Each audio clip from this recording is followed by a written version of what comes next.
Vamos começando aqui a nossa live de hoje. Vamos ver as pessoas entrando. Já começou a entrar, Aline.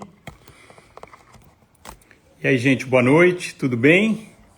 Bem-vindos para mais uma live da Escola da Magistratura do Estado do Rio de Janeiro, sempre trazendo convidados muito especiais. Hoje eu estou muito feliz de ter conseguido trazer esse convidado que vai falar com a gente sobre um tema que é da maior importância. Enfim, eu sei que eu me repito porque eu sempre trago temas importantes e pessoas muito bacanas aqui para falar comigo e com vocês sobre esses temas. Hoje nós vamos trazer um autor que é um grande especialista num tema que é muito importante, muito delicado, que é a questão do racismo estrutural. Nós vamos falar com o querido professor Adilson Moreira, que me deu a honra e o prazer de fazer essa live aqui comigo. Vamos ver se o professor já está aqui online, que eu já convido ele. Vamos ver se o professor já está presente aqui. Que aí eu já trago ele aqui para conversar com a gente. Deixa eu colocar aqui. Vamos lá. Deixa eu ver se eu acho ele aqui. Até agora ele não entrou, salvo engano. Mas eu sei que ele está na área, porque ele acho que estava participando de uma live agora mais cedo, por isso que a gente jogou essa live para às 7h30. Normalmente a gente faz às 6 horas, né? Que vocês já devem ter percebido que o nosso horário usual é às 6 horas. Mas o professor, ele estava fazendo uma live, ou enfim, dando uma entrevista, ou batendo um papo nesse horário. Então, jogamos para as 7h30. Importante é a gente ter o nosso convidado aqui presente para falar sobre os temas todos. Olha aí, olha aí, já está aqui. Deixa eu chamá-lo. Pronto. Vou chamar ele aqui, já vai entrar para conversar com a gente. Muito feliz. Vamos ver. Meu querido professor Adilson Moreira, bem-vindo. Olá, como vai? Tudo bem? Tudo bem? Perdão. Olha só, eu tô falando e estou sem o meu fone. Agora que eu tô ouvindo. Tudo bem? Como vai, professor? Tudo ótimo. Só com uns pequenos problemas técnicos aqui. É normal. Nessa Pronto, nossa realidade tecnológica nova que a gente está vivendo, a gente tem que se adaptar à modernidade, não é isso? Sim, perfeito. Está me ouvindo bem, meu querido? Eu estou ouvindo muito bem. E você está me ouvindo bem? Ótimo, perfeitamente. Olha, eu queria primeiro, antes da gente começar o nosso papo, agradecer imensamente por você ter aceito o convite da Escola da Magistratura. Eu me sinto muito honrado de tê-lo aqui conversando com a gente sobre esse tema que é tão importante, que tem que ser debatido constantemente, diariamente. E eu queria fazer uma pequena apresentação. Embora o nosso convidado dispense apresentações, eu vou fazer uma apresentação aqui rápida. Aqui, onde é que está? Eu tenho aqui o meu roteiro que o meu pessoal prepara aqui. Olha, o professor Adilson Moreira é mineiro, nasceu em Belo Horizonte, é professor universitário, escritor, doutor em Direito Constitucional, comparado pela Universidade de Harvard, doutor em Direito Constitucional pela Universidade Federal de Minas Gerais e pesquisador que se dedica à questão racial. O seu livro mais recente é de 2019, né, professor? Exato. A obra se propõe a discutir o humor enquanto política de hostilidade a minorias raciais, é o racismo recreativo, que, aliás, eu citei na minha tese de doutorado e cito no meu livro, que veio da minha tese de doutorado sobre a questão do discurso de ódio, que é um tema também mencionado no seu livro sobre o racismo recreativo, né? E nós vamos falar sobre ele. Eu já quero, logo, eu sei que as pessoas perguntam, quero mostrar as duas obras aqui que eu estou assim, encantado de ler. Essa aqui foi a primeira que eu li, que é realmente um primor, livro aqui do professor, tá vendo? Racismo Recreativo, que é assim, uma obra genial e que está toda aqui marcada. E esse aqui que eu estou lendo, estou devorando. Eu estou assim, encantado com esse livro aqui. Estou achando assim, um primor, Pensando como Negro, ensaio de hermenêutica jurídica. E olha que interessante, posso chamar de Adilson para a gente ter esse papo mais informal? Claro. Adilson, olha que coisa interessante. Tivemos um webinar hoje cedo falando sobre a importância da pesquisa empírica no direito, né? Da empiria, da gente ter dados, da gente conhecer a realidade social, a realidade da vida para poder compreender o direito. Só a partir da compreensão do fenômeno jurídico enquanto fenômeno social é que a gente pode verdadeiramente entender o direito e fazer o direito avançar. Isso tem tudo a ver com o que nós vamos falar aqui, tem tudo a ver com esse seu livro aqui, Pensando como Negro, que é a sua perspectiva de hermenêutica jurídica a partir do seu lugar de fala, a partir das suas experiências, das suas vivências. Então, é uma coisa assim fantástica. Eu queria começar perguntando o seguinte: você estudou na Faculdade de Direito da Universidade de Harvard e teve uma influência, eu li no seu livro, do professor Kenneth Mack, que foi quem o guiou nos seus estudos da teoria racial crítica. Você pode falar um pouquinho sobre os pressupostos da teoria racial crítica, para a gente entender quais são, como é que ela funciona, como é que ela opera? Com toda certeza, meu caro. A teoria racial crítica, Critical Race Theory, é uma escola de pensamento que começou a ser elaborada a partir da década de 80 por intelectuais negros, por negros e negras, que chegaram à conclusão que a escola do Critical Legal Studies certamente trouxe evoluções, apresentou elementos muito importantes para o avanço de uma postura crítica em relação ao direito, mas que essa perspectiva dos estudos críticos também tinha uma limitação significativa, que era exatamente o silêncio em relação à questão racial. E, por isso, esses autores desenvolveram, a partir de diversas questões, eles incorporaram elementos do realismo crítico, da sociologia do direito, do próprio Critical Legal Studies, do marxismo, para desenvolver uma forma de se pensar o direito e, especificamente, de se pensar o direito como um possível instrumento de emancipação social. A teoria racial crítica surge em um momento muito específico, final da década de 70, na qual aparece uma nova forma de narrativa racial que hoje é chamada de colorblind racism, ou seja, uma narrativa racial muito próxima da teoria da democracia racial brasileira, que parte do pressuposto de que a forma de se construir uma sociedade justa é por meio de políticas racialmente neutras. Portanto, os autores da teoria racial crítica procuram abordar alguns pontos importantes. Primeiro, o caráter narrativo do direito.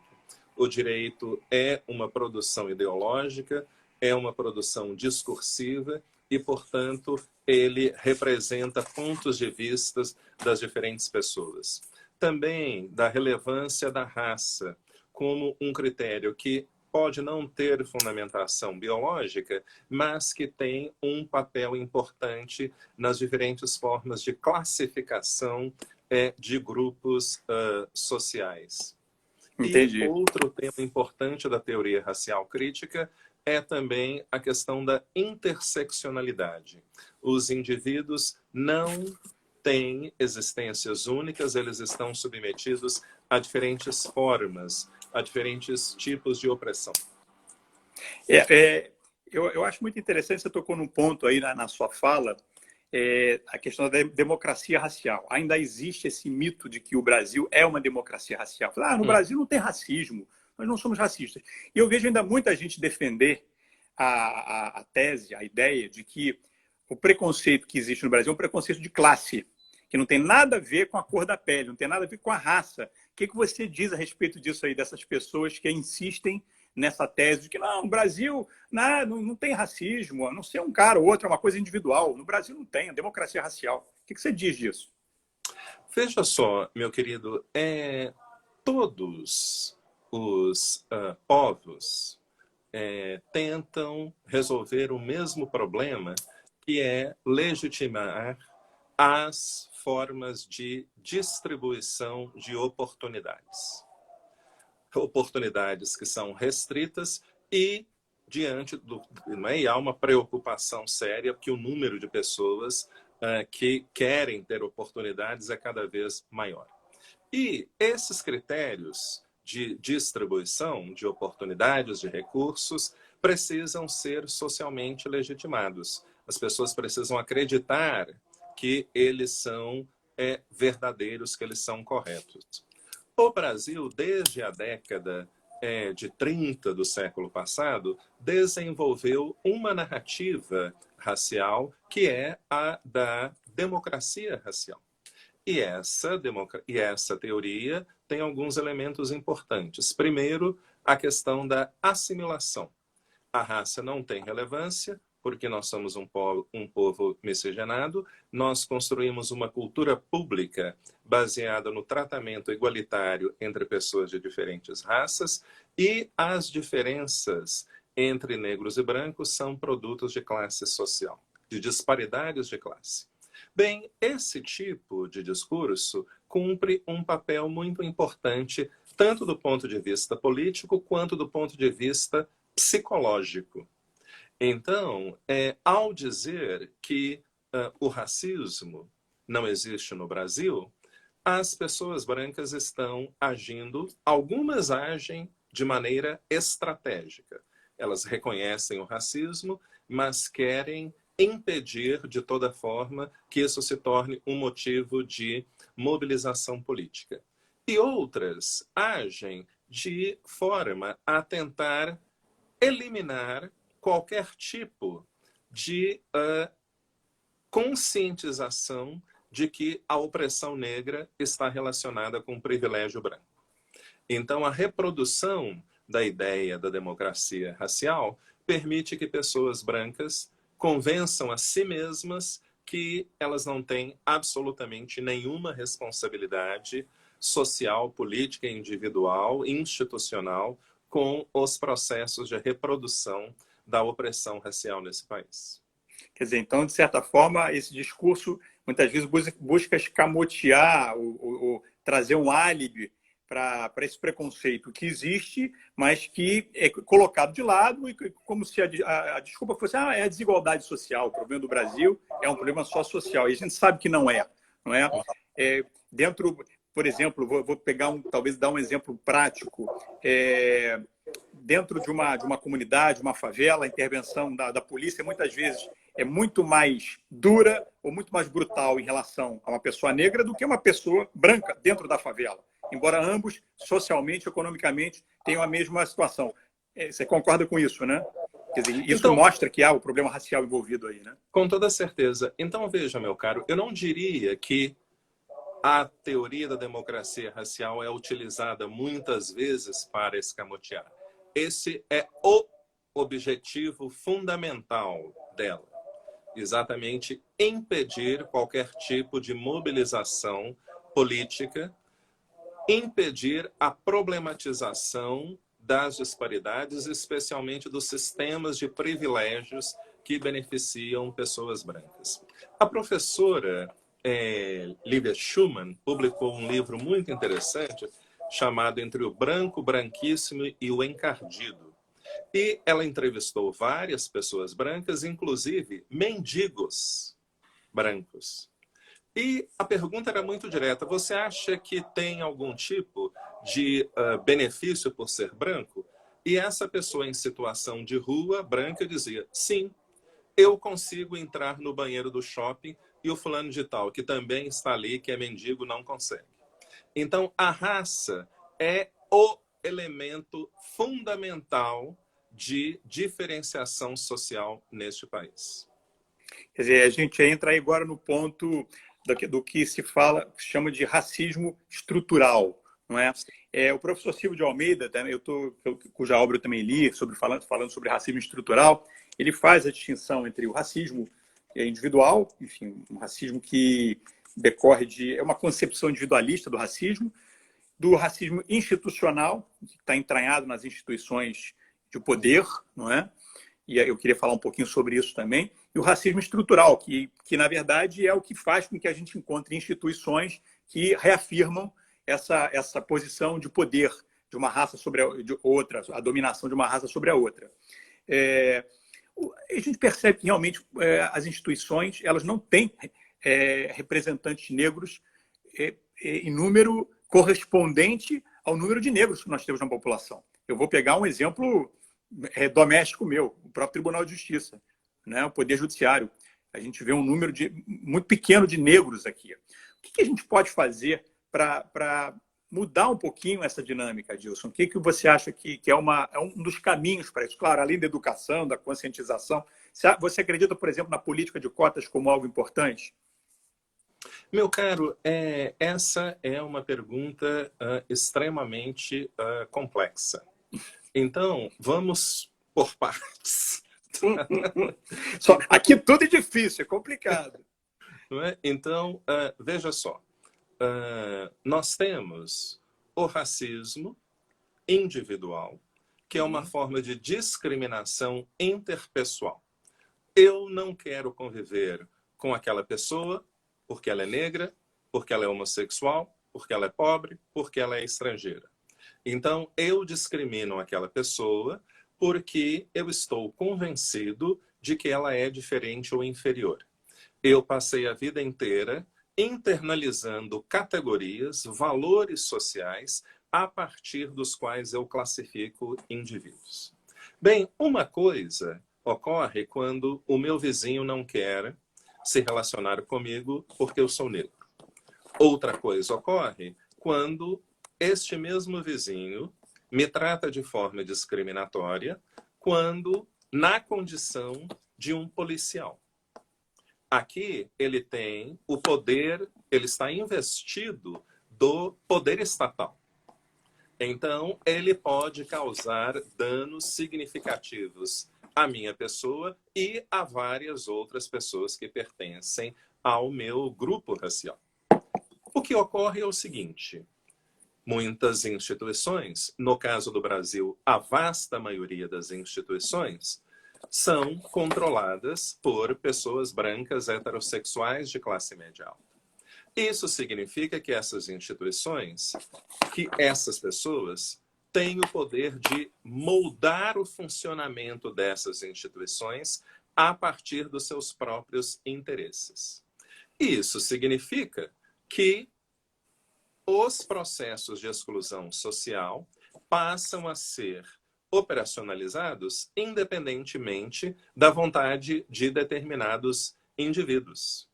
Então, esse policial, que é uma pessoa racista, ele me trata de maneira discriminatória, ele faz parte de uma instituição que é visceralmente e estruturalmente racista e que trata todas as pessoas da mesmíssima maneira. Bem, o conceito de racismo estrutural está relacionado com a ideia de que a prática do racismo está presente nas diversas instituições públicas e privadas. E há um elemento importante aqui. Essas instituições estão interligadas. Elas não operam independentemente. Então, o judiciário está vinculado ao legislativo, que está vinculado ao executivo, não é? As instituições privadas também estão ligadas com o poder público, as escolas também estão ligadas com o poder público, estão ligadas com o mercado de trabalho. Então, como todas essas instituições, ou melhor dizendo, como a maioria dessas instituições operam para reproduzir as vantagens para pessoas brancas, pessoas negras, pessoas indígenas, estão em uma situação de desvantagem em todas essas instituições. Por que programas de ações afirmativas são extremamente relevantes? Porque quanto maior for o número de pessoas negras, de pessoas de origem asiática, de pessoas indígenas, dentro dessas instituições, maiores serão as chances das decisões tomadas dentro dessas instituições tenham um impacto positivo na vida de pessoas negras.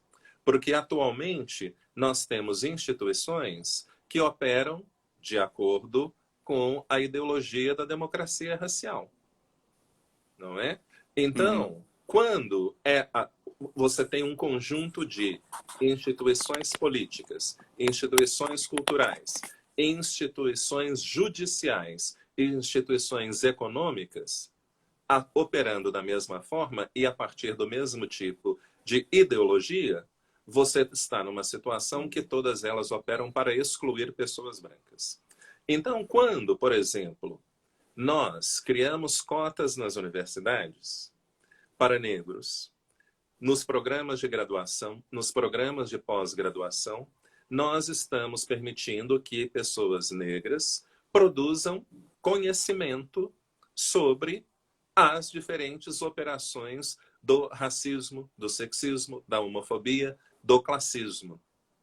Então, as ações afirmativas são importantes porque, se nós somos um país miscigenado, essa miscigenação também precisa ocorrer nos círculos de poder. Quer dizer, e não apenas em determinados círculos, como, por exemplo, universidades públicas, em que a gente tem cotas raciais, mas acho que é importante também em instituições públicas como os tribunais, quer dizer, os concursos públicos, também no próprio poder legislativo, né, onde se discute cada vez mais, enfim, essas cotas, etc. Quer dizer, me parece que isso é uma coisa que tem que ser generalizada, não pode ser apenas ligado à questão do estudo. Concordo. Eu queria mencionar um episódio que eu achei muito característico dessa coisa do racismo estrutural, que está no seu livro, Pensando como um Negro, logo no começo, em que você fala de... É um episódio em que você foi convidado para falar sobre a legalidade desses programas, né, de ação afirmativa, etc. E lá tinha uns supostos especialistas, conservadores, progressistas, brancos, diga-se de passagem, em que debateram o tema, né, alguns contra, enfim, esse programa, outros defendendo o programa, etc. E quando finalmente você foi ouvido a respeito, se você falou, bom, eu vou fazer uma análise aqui do ponto de vista jurídico também, e disseram, não, queremos ouvir a sua experiência pessoal, eventual, de discriminação. Quer dizer, deixaram os pseudo-especialistas brancos falarem sobre o tema, né, das cotas raciais, dos programas de igualdade, etc. E na hora que você, que é um grande especialista, um doutor no assunto, e que, além de tudo, tem um lugar de fala, eles só queriam ouvir a sua experiência como negro, não queriam ouvir o doutor falando. Isso eu acho que é muito característico, né, desse que eu acho que os americanos chamam de um implicit bias, né, um racismo implícito aí, né? A pessoa não se considera racista, mas nessas atitudes denunciam. Estou falando bobagem, não? Não está de forma alguma. Veja só, o discurso da democracia racial é um tipo de narrativa cultural hegemônica no Brasil. Ela influencia aqueles círculos sociais que se apresentam como progressistas de esquerda e também os círculos sociais de centro, de direita e de extrema direita.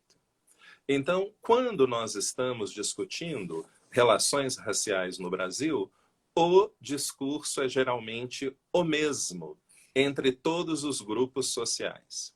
E há uma prática também comum entre pessoas de direita e entre pessoas de esquerda. Só pessoas brancas têm legitimidade para falar sobre relações raciais neste país. Então, eu também cito no livro vários autores que dizem ser de esquerda, e alguns deles até mesmo envolvidos com a questão da luta pela igualdade racial, mas que afirmam nas suas obras que só eles, brancos, têm conhecimento adequado das relações raciais do Brasil. Que nós, negros, que nós, representantes do movimento negro, não temos conhecimento sobre isso. Então, o fenômeno da dominação racial, ela passa, inclusive, e de certa maneira, principalmente, pela hegemonia de quem pode falar, de quem pode discursar, de quem pode pesquisar, de quem pode divulgar o conhecimento sobre relações raciais neste país. E isso é um problema da direita e da esquerda. Então, eu estou cansado, como eu também menciono no livro de pessoas dizendo: eu sou muito progressista, eu sou uma pessoa super progressista, etc. e tal. Não é? Não, a nossa instituição é extremamente progressista. E aí você pega, entra no site da instituição e só há professores negros. Aí você entra, não é, no Facebook ou no Instagram das pessoas progressistas e elas só têm amigos brancos. Essas pessoas dizem ser muito progressistas, mas, como é o caso das pessoas que participavam daquele evento, nunca publicaram uma única linha sobre direitos de minorias. Todos os escritos delas têm como referência apenas autores brancos e, mais especificamente, apenas homens brancos. Então, que tipo de progressismo é esse de que você opera da mesma forma que as pessoas de direita? Outro dia eu estava participando de um debate e uma pessoa disse: não, eu não gosto da criação dessas dualidades, como se no Brasil houvesse essa separação clara entre negros e brancos, esse dualismo. Não é? Vocês negros precisam entender que o processo de branqueamento também promove o enegrecimento do branco. Bom, mas onde está o enegrecimento do branco? No seu círculo de amizades, no espaço no qual você trabalha, na Constituição, não é, do Judiciário, do Ministério Público, da Defensoria Pública. Ou seja, esse é um discurso que as elites brancas brasileiras utilizam com o objetivo específico, e elites, tanto de direita quanto as que se dizem progressistas, de impedir que alguém questione o lugar de poder no qual elas estão. Eu acho que nessa situação, nesse fenômeno que você está mencionando aí do racismo estrutural, quando vem um negro como você, que estudou em Harvard, que é doutor, etc., e é impedido de dar a sua posição do ponto de vista jurídico, técnico, só querem que você fale da sua experiência como negro, eu acho que tem um pouco da ideia de que o negro, quando fala sobre o tema do racismo, traz uma fala ressentida. Eu acho que existe por parte do branco a ideia de que não, mas é uma fala ressentida, etc. e tal, como se o branco é que então pudesse, com distanciamento, falar nisso, quando na verdade esse distanciamento impede ele de compreender os problemas, porque ele não vivenciou esses problemas. Ele pode empatizar, ele pode ser, digamos assim, um aliado, né? Ele pode abraçar a causa, mas ele não conhece, ele não tem a vivência, ele não está naquele lugar para efetivamente saber dos problemas como os negros sofrem, ou se tratando da mulher, como as mulheres sofrem, ou se tratando da população LGBT, como o LGBT sofre. Quer dizer, então, a gente tem que abrir esse espaço para que essas pessoas falem. Eu acho que esse lugar de fala, que muita gente critica, é muito importante, porque sem essa visão, a ideia de que a gente possa fazer qualquer tipo de avanço social a partir de um ponto de neutralidade, me parece um absurdo, né? Então, veja só, meu caro, para que eu não seja acusado de ressentido, vamos discutir um caso concreto. Uhum. Eu creio que um caso que eu menciono logo no início do meu livro, Racismo Recreativo. Uma mulher negra, funcionária de um restaurante, foi incumbida pelo gerente de comprar frutas e verduras para o estabelecimento. Ela foi ao supermercado. Quando ela estava na fila para pagar a mercadoria, uma mulher branca que ela nunca viu na vida se aproximou e disse: você deve ter muitos macaquinhos em casa porque está comprando muitas bananas. Essa mulher negra se sentiu ofendida. Ela pensou o seguinte: eu fui vítima do crime de injúria racial. Ela chamou a polícia, essa mulher branca foi presa, foi condenada em primeira instância, mas quando chegou na segunda instância, o desembargador que julgou o recurso disse: não, Não houve um caso de injúria racial aqui, em função da ausência do elemento subjetivo do tipo penal. Não houve um animus injuriandi, mas sim um animus jocandi. E o desembargador disse: a senhora não deveria ser tão sensível, porque senão a senhora não conseguirá sobreviver na sociedade brasileira. Bem, quem é a pessoa que diz isso, que escreve essa decisão? É um homem branco, heterossexual de classe alta, que, primeiro, nunca passou por nenhuma forma de discriminação na vida, a não ser que ele seja portador de limitações físicas. Provavelmente não, porque eu acho provavelmente não. Nunca sofreu discriminação na vida. Esse é um indivíduo socializado a partir da ideia da democracia racial, ou seja, do pressuposto de que nós construímos uma cultura pública baseada no ideal da igualdade. Terceiro, este é um indivíduo que tem toda uma formação jurídica formalista. Ele nunca foi intelectualmente treinado para ter uma postura crítica em relação ao direito. Então, mas este homem branco heterossexual de classe alta, ele está inserido dentro de relações hierárquicas de poder. E ele parte do pressuposto de que a experiência dele é universal. Então, se o racismo não afeta a vida dele, também não deve afetar a vida dessa mulher. Então, a minha proposta, um dos elementos da minha proposta de uma hermenêutica negra, é o que eu chamo de, que outros autores chamam de consciência múltipla. O intérprete do direito precisa se colocar no lugar daquele indivíduo que está sendo vítima de racismo.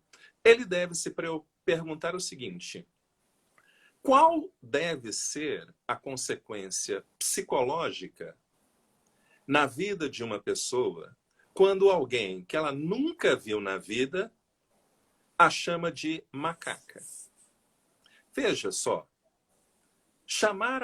comparar alguém como um animal, significa dizer: primeiro, você não é um ser humano. Segundo, você não merece ter o mesmo nível de respeitabilidade que pessoas brancas têm. Terceiro, se você não merece ter o mesmo nível de respeitabilidade, você também não merece ter direitos. E a mulher branca disse isso para essa mulher negra, e essa fala foi referendada pelo Tribunal de Justiça de São Paulo. Então, qual é o problema dessa postura interpretativa? É exatamente o pressuposto de que eu não preciso analisar o contexto social no qual as pessoas vivem para decidir um caso. Eu não preciso dar a devida atenção a um caso de racismo, ou alegação de racismo, porque isso não é relevante. Porque eu nunca sofri isso, não é? Então, quais serão as consequências que isso pode ter na vida de uma pessoa? Esse tema, acho que suga um pouco a energia da gente, hein? É uma coisa assim... Sim, bastante. Porque, veja só, mais uma vez, não é? Para evitar a questão esse cara é um ressentido. Basta ler os 3 primeiros artigos da Constituição. Basta ler os 2 primeiros artigos da Constituição. Está lá, não é invenção minha. O princípio da dignidade humana é um princípio estruturante, é um princípio retor das interações humanas e da ação dos intérpretes do direito. Isso não foi algo que eu inventei. O princípio da dignidade humana é um princípio fundamental de interpretação de normas de direitos fundamentais. Então, como um tribunal pode dizer a uma pessoa que foi vítima de discurso de ódio que ela é muito sensível? É. E aí a gente entra num tema que, obviamente, eu quero conversar com você, que é a questão do chamado, que você chama de racismo recreativo, né? Muitas pessoas se defendem quando fazem uma piada racista, dizendo assim, é só uma piada. Eu não sou racista, isso é uma brincadeira, você não tem humor, etc. Você fala muito sobre a questão do racismo recreativo e como as piadas racistas, esse chamado racismo recreativo, ele reforça o racismo estrutural, ele reforça essas estruturas de dominação, de poder de uma raça sobre a outra, naturalizando um discurso, né, de inferioridade, né, de uma determinada raça. Né? Você acha, eu queria que você dissesse aqui, eu li o seu livro, que é assim, brilhante. Você acha que não tem mais espaço para fazer esse tipo de piada aqui? Por exemplo, negros podem fazer e brancos não podem fazer? Essa é uma coisa interessante, que eu estudei um tempo nos Estados Unidos e quando eu estava estudando lá, tinha um professor, eu estava estudando inglês, inclusive, fazendo proficiency, e o meu professor de inglês, que inclusive era um russo, que foi para os Estados Unidos muito jovem, já era um adulto lá, ele falava, olha, tem uma palavra que a gente não pode usar aqui, é a N-word. N-word a gente não pode usar aqui. Eu tenho vários amigos, né, African Americans, mas eu não posso falar, nem para os meus amigos. Agora, entre eles falam, como é uma forma de você se reapropriar da palavra, né? Você utilizá-la de uma forma positiva. Agora, um branco não pode falar isso. Aí a pergunta que eu faço não há mais espaço, por exemplo, para um branco fazer uma piada racista e um negro pode fazê-lo? Veja só, nós vivemos em uma sociedade supostamente democrática. Este é o caso do Brasil, este é o caso dos Estados Unidos. São sociedades que se apresentam como sociedades democráticas. O elemento central desse regime político é a ideia de que todos os membros da comunidade merecem o mesmo tipo de respeito e consideração. Então, a respeitabilidade social é um requisito fundamental para o funcionamento desse regime, porque a democracia é vista como uma sociedade de cooperação. E essa cooperação está baseada no sentimento de solidariedade social.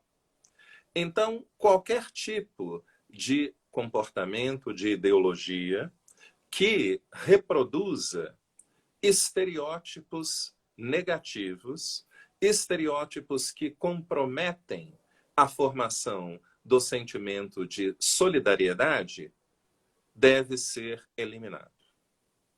Então, veja só, essa é uma discussão muito presente nos Estados Unidos. Nós temos várias formas de humor.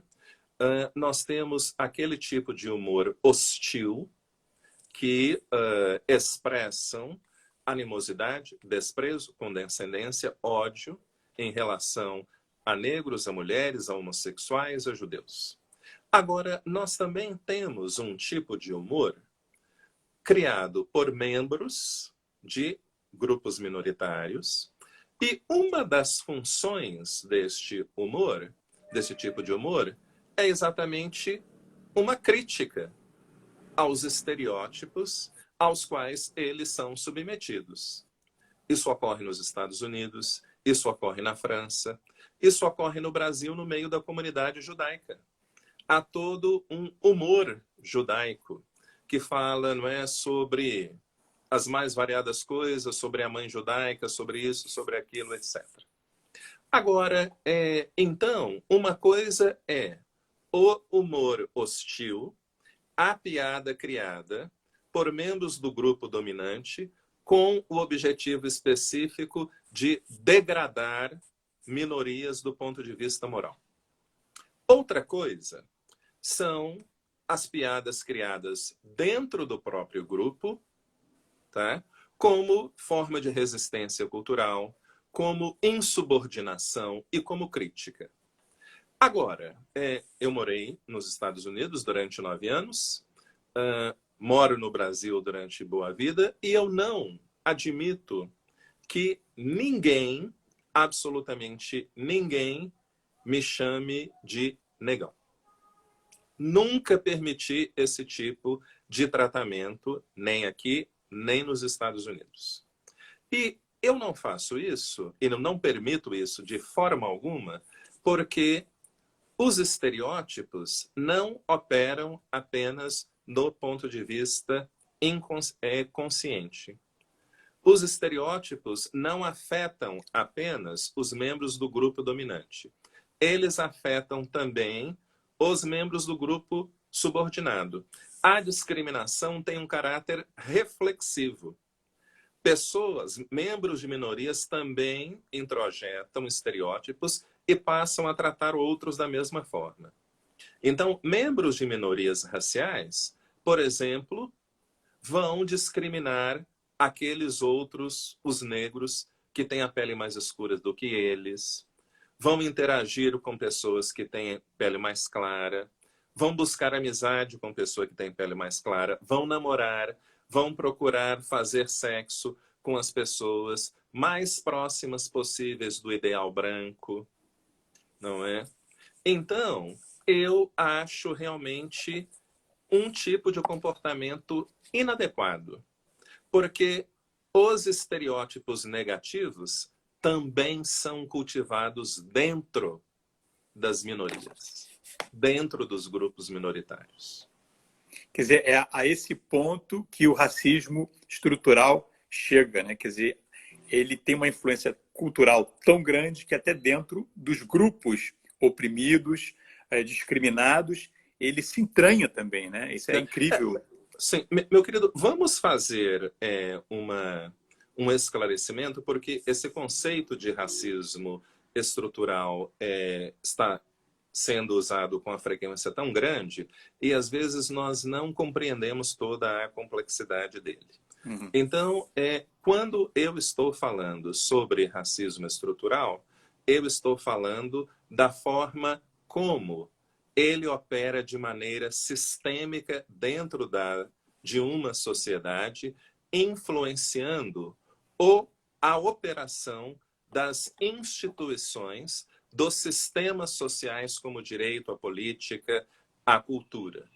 Então, o racismo estrutural, ele está relacionado com o funcionamento das instituições e como práticas discriminatórias dessas instituições afetam diferentes maneiras, dimensões da vida das pessoas.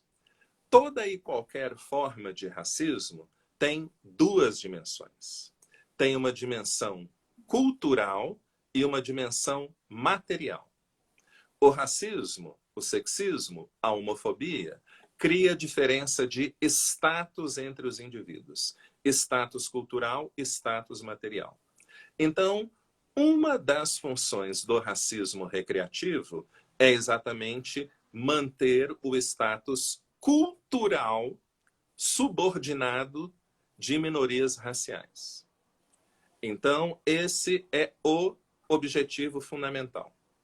Então, nesse livro, eu me preocupei especialmente com essa dimensão cultural do racismo.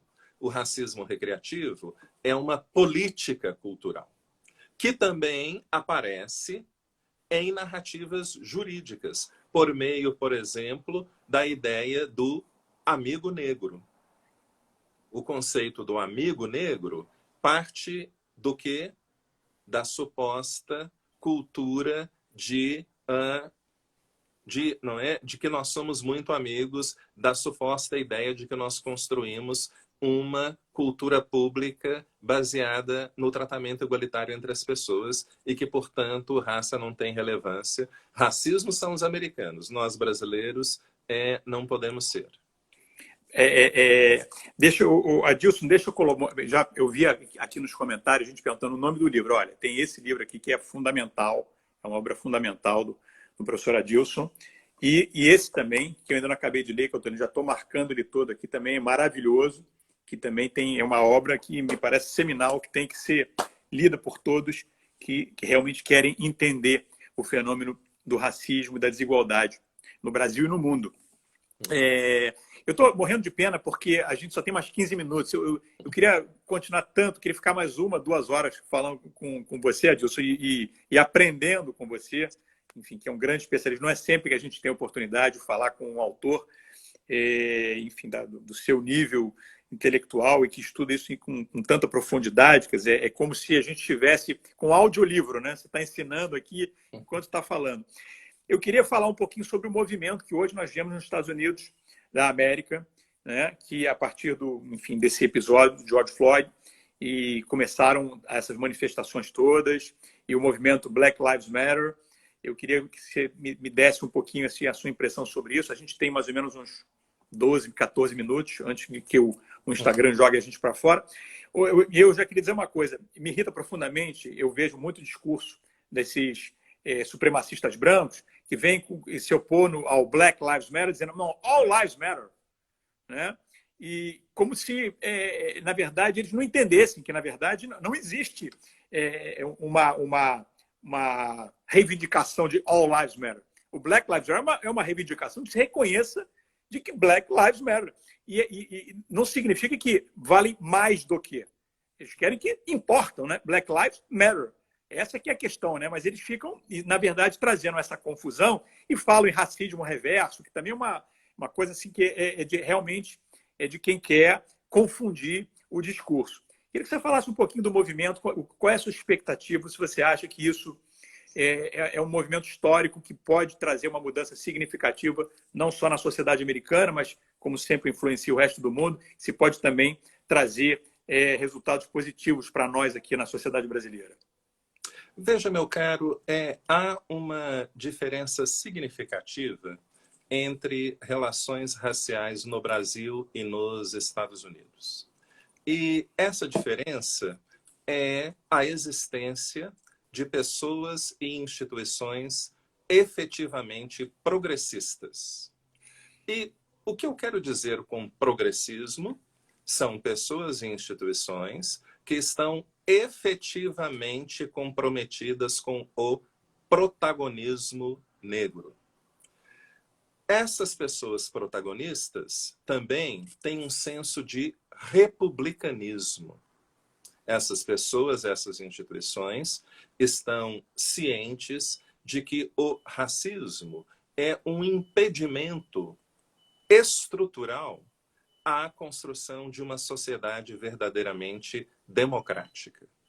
Então, o que eu observei durante os 10 anos que eu morei nos Estados Unidos é a criação, num nível muito maior do que ocorre no Brasil, e já há décadas e décadas e décadas, de relações de solidariedade entre diversos grupos raciais, entre brancos, entre negros, entre asiáticos, etc. E algo que não permanece apenas no discurso, algo que efetivamente é refletido em ações concretas dessas pessoas brancas progressistas e dessas instituições. Tá?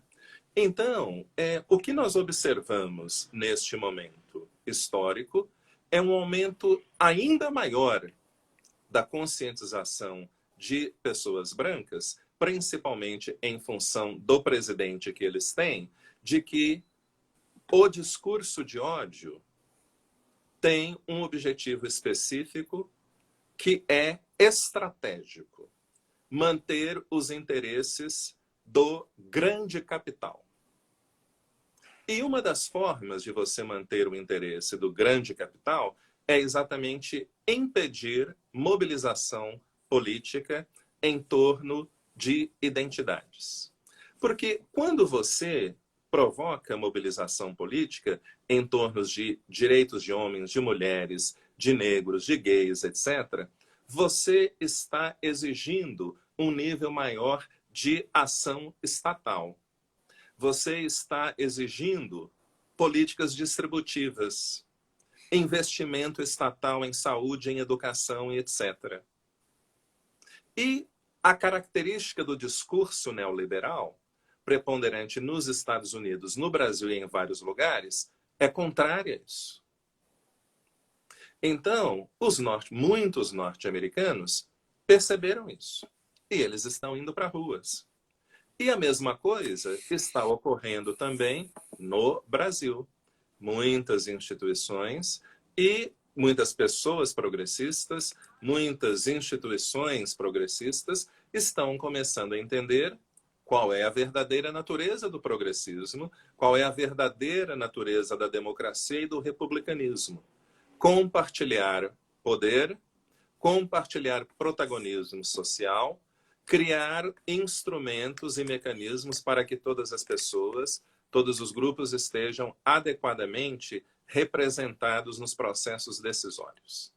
Isso é importante para a sociedade norte-americana, isso é relevante e essencial para toda e qualquer sociedade democrática, principalmente democracias pluralistas.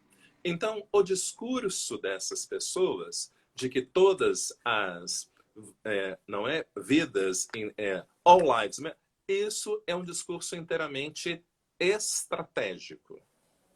É um discurso daquelas pessoas comprometidas com o privilégio branco.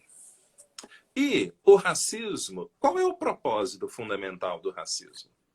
O propósito fundamental do racismo é garantir vantagens materiais para pessoas brancas. Esse é o objetivo central do racismo em todos os tempos históricos, em todas as sociedades. Então, qualquer tipo de conversa que promova a conversa sobre racismo é uma conversa sobre divisão de oportunidades.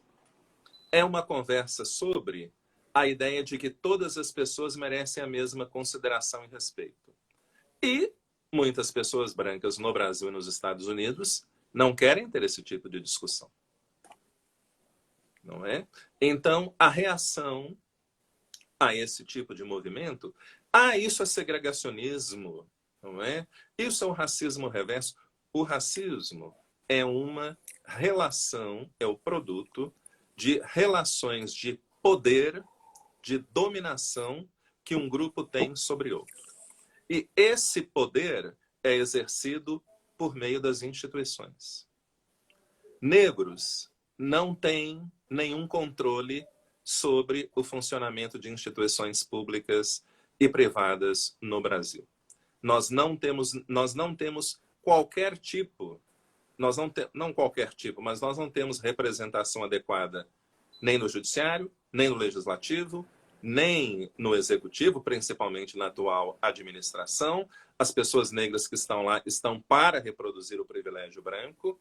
Então, nós negros não podemos ser racistas em relação a brancos, porque nós não estamos em posição de poder para garantir que nós teremos vantagens sociais e vocês brancos não. Pessoas brancas podem fazer isso. Não é? As pessoas brancas que controlam essas instituições podem fazer isso. Nós negros, nós asiáticos, nós indígenas não temos poder para fazer isso. Então, acreditar em racismo reverso, essa conversa de racismo reverso, é simplesmente um mero discurso estratégico. Adilson, a gente está chegando aqui no final, eu não quero correr o risco de o Instagram nos chutar para fora sem que eu possa me despedir adequadamente de você. Mas antes de me despedir adequadamente, agradecer, já estou agradecendo aqui imensamente essa aula que você está nos dando. Estou muito feliz, me sentindo muito honrado com essa live. Eu queria te fazer um convite, você não precisa responder agora. Eu como diretor da Escola da Magistratura, eu estou acabando meu mandato no começo do ano que vem, eu gostaria muito de criar um fórum permanente, que nós temos vários fóruns permanentes sobre temas variados. Eu gostaria de criar um fórum permanente para tratar de forma permanente na Escola da Magistratura, dentro de um espaço acadêmico ligado ao Poder Judiciário, para discutir a questão racial.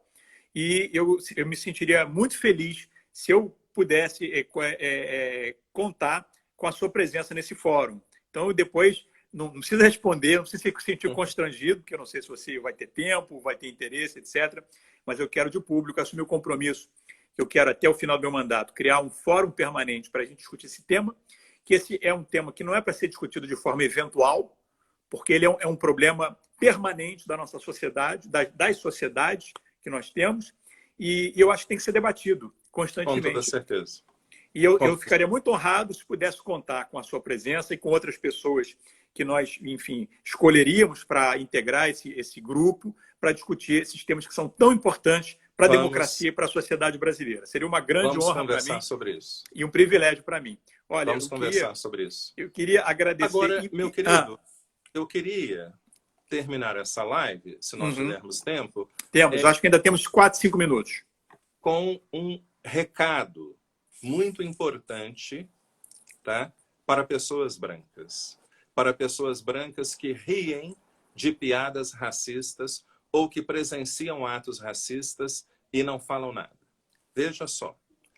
Essa pessoa branca que está contando piada racista te desprezaria, te detestaria, te odiaria se você fosse uma pessoa negra.